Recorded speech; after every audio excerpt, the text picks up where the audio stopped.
Hello, ELI family. I'm Matthew Rogers. For those of you who do not know, I am Michelle's youngest. I'm currently working as an actor down in Los Angeles, and I used to work for you guys.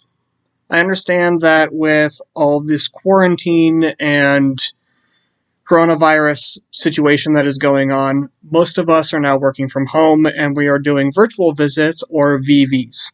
Now, I actually think this is a wonderful idea. But I do understand that there are quite a few people who are really worried about acting on camera. They're either nervous or there's something about it that unnerves them, and they're not approaching with the confidence. So I figured that I would give a small video where I would give you guys some tips for acting on camera just while you're working at home. Hopefully to give you guys the confidence that you need to put out a better video and make a better connection through the people who are on the other side of that video. So the first thing I wanted to talk to is, you guys are the experts of your field. You guys have worked in a preschool, you guys are home visitors, you guys are the authority of your guys' field. So you know what you're talking about. So you're coming from a position of power a little bit. You guys have that confidence of you know what you're talking about. So because you know what you're talking about, that confidence already comes out of you a little bit. And the other thing that you need to know is during all of this, the parents are probably a little bit worried. And just seeing another person or you who has been a part of their day-to-day life is actually probably really reassuring and comforting. And so know that, yeah, you might be a little unnerved being on camera, but you're actually helping them not just with your normal service, but also just by giving a feeling of familiarity. Now, the actual tips that I have for making videos for you hopefully will help with that confidence, but I wanted to start with the first and biggest one, which is I want you guys to look at the background that is behind me. It is white, it is neutral, and that is the main thing that you guys really need, is you guys need a neutral background. If you guys have too much busyness going on, or you have anything that will really distract you, it pulls focus away and they'll stop watching you. And so that's the downside of not being there to make be in kind of in their face a little bit, is you're going to have to make sure that you're not pulling focus away from them. Now, most of you have probably noticed that there is a dot behind me. I actually put it there on purpose. There's a piece of tape that I put there to make a point that even the smallest things can draw focus. So you want to make sure that you have as neutral of a background as possible. Going along with that same theme, the second thing is your clothing. No stripes or busy patterns. The reason is, in addition to looking extremely bizarre on camera for some reason, it also tends to draw focus. People will stare at your crazy shirt. And on top of that, if you have something on your shirt and you move, the camera will autofocus on something thinking that it's moving, and it can actually make your face look blurry. So I know we're all working from home, but unfortunately that does mean that you guys cannot have your Hawaiian shirts or your Hawaiian dresses on while you're doing these visits, and that means that you should have as plain, like my green sweatshirt, as plain as humanly possible. Now, because you guys are working with kids, I do have to tell you this, because it will be very, very creepy if I don't. You cannot wear the same color clothing as the wall behind you. If you do, you'll have what we call floating head syndrome, where your body will disappear into the wall behind you, and it will look like you are just a floating head that is talking and walking around, and it is extremely creepy, and I can only imagine if I was a 1-year-old and I saw that. So you guys need to make sure that you have a different color clothing on than the wall that is behind you, which will look plain. The third thing is your eyeline. If you look at the camera that I have right here, it's actually barely lower than my eye level, but it's relatively close to straight level with my eyes. And the reason is because if it's even off by, 2 or 3 inches, you will either be looking down and they will lose your face because they won't be able to see where you're looking, they won't be able to see your facial expressions or anything like that. Or if you're looking up, you just get a lovely view of the chin.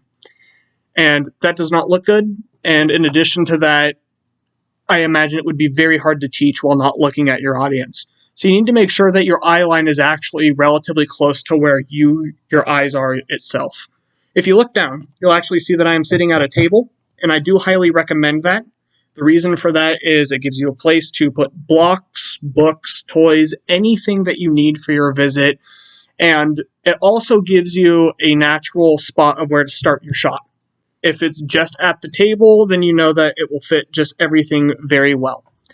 Now, the fourth thing, and this is kind of along the same line as the eye line, is if you're talking to someone who is not, like if you're not making a one-on-one connection with the parent by staring directly into the camera, and you need to talk to multiple people, it's best to look either just to the right or just to the left of the camera. Because what that does is it actually makes it seem like you're talking to a broad audience or room, as opposed to them individually. And sometimes eye contact does make people a little bit weird. If you are doing that, people tend to wander. It's kind of the idea of like when you're giving a speech, you look all around and you'll look lost. Pick a spot in the back of the room. Just pick your eye spot and stare at that, because that will give you a place to ground to, and when you feel lost, it's where you should look. The next thing is framing. If you see right now, I'm kind of in a box. It's the wonderful thing about cameras is, traps you in a box, makes you feel like you're a mime. You need to be very careful because you can see how far until you disappear off camera, and you don't want to constantly be shifting the camera. So the general rule of thumb when it comes to framing is that you need to go from the waist or belly button up.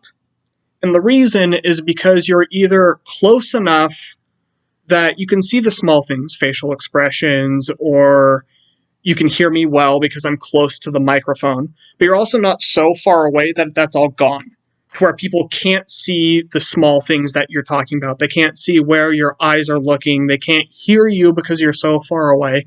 So this gives you a really good mutual ground. Now, you don't want to be so close that, I don't think anyone wants to see like the nose hairs or ear hair that I have. And so it's a good thing that, you stay down here. This is your comfort zone. The final thing is lighting. The shadows can be a bit of an issue, especially if you have only one source of light. And so as a general rule of thumb, you want 2 or more light sources on you.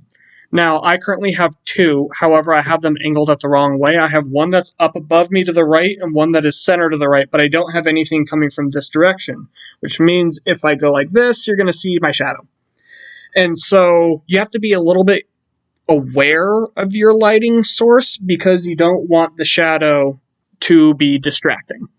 And it also, it would look bad if you had bunny ears or anything like that on you. And so you want to just be really careful to make sure that you have accurate coverage of you around you. That way you don't cast any shadows. And it also makes things hard to see.